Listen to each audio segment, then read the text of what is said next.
Fortalecei os corações, vós que ao Senhor vos confiais. Salmo 30. O bom dia. Em nome do Pai, do Filho e do Espírito Santo. Amém. Recorramos sempre à poderosa intercessão de Maria Santíssima, nossa Mãe, e de São José, o Justo. E que possamos verdadeiramente fortalecer nossas vidas a partir da confiança que colocamos em Deus. Se acreditamos verdadeiramente que o amor de Deus existe em nossas vidas, que possamos vivenciar o amor. E da mesma forma a justiça, que possamos ser pessoas justas. Não devemos apenas buscar um fortalecimento para um benefício próprio ou numa autossatisfação. Aquilo que fazemos certamente nos transforma.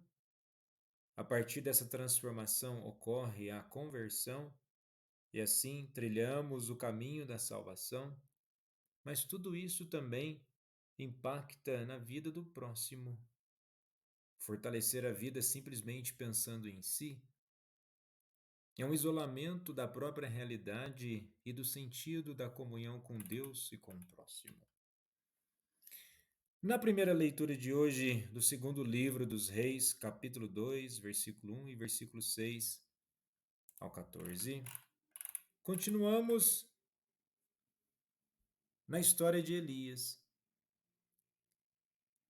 E essa leitura narra exatamente a ascensão de Elias ao céu e a sucessão de Eliseu como profeta de Israel.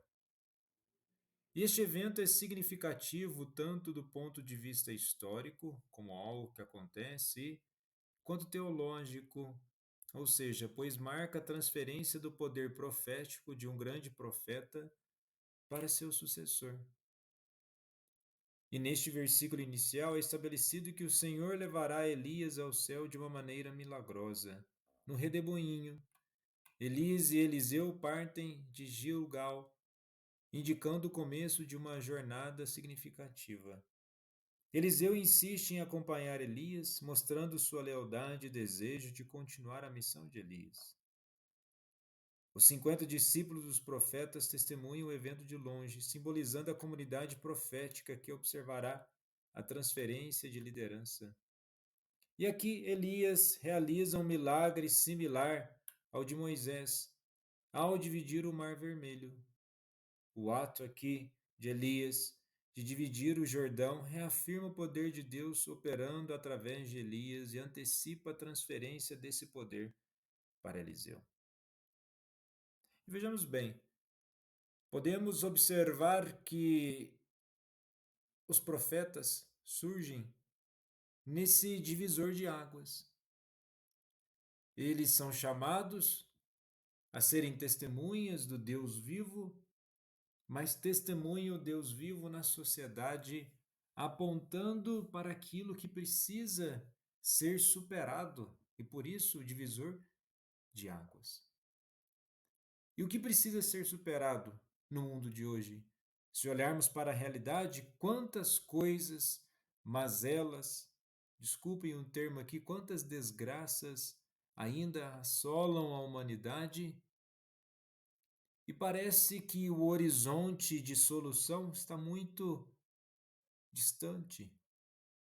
Exemplo, basta olharmos para a violência que banaliza a vida no mundo de hoje e vemos que isso precisa ser superado.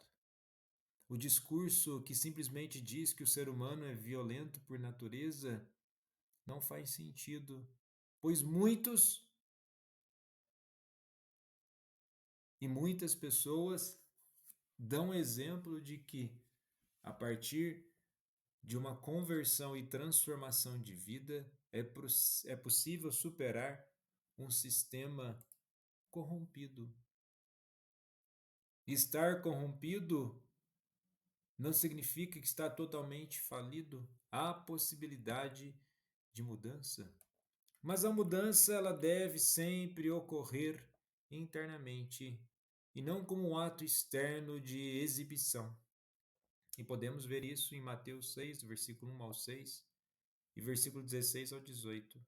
Naquele tempo disse Jesus a seus discípulos: Ficai atentos para não praticar a justiça na frente dos homens, só para serdes vistos por eles.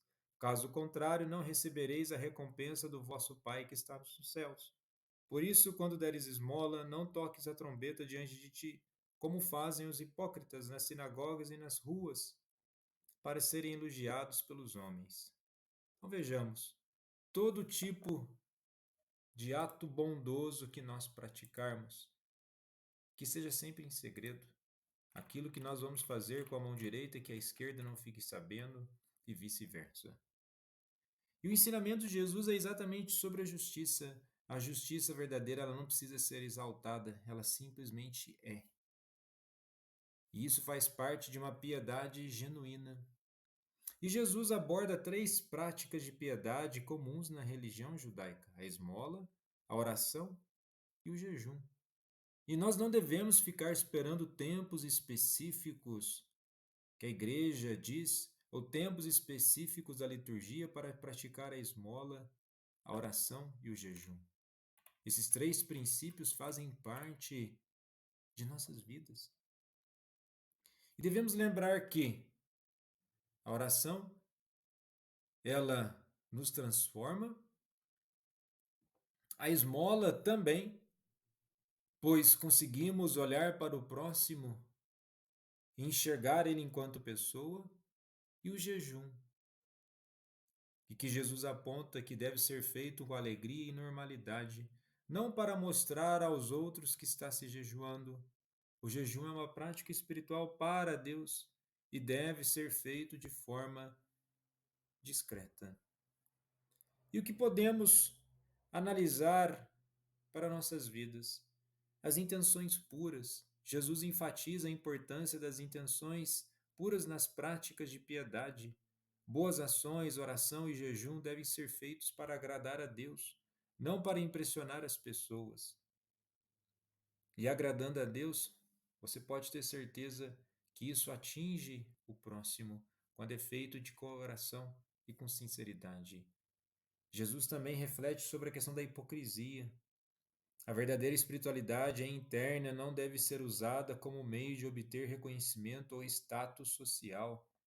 A verdadeira religiosidade, ela não passa unicamente pela roupa que você usa e pela forma que você se expressa externamente.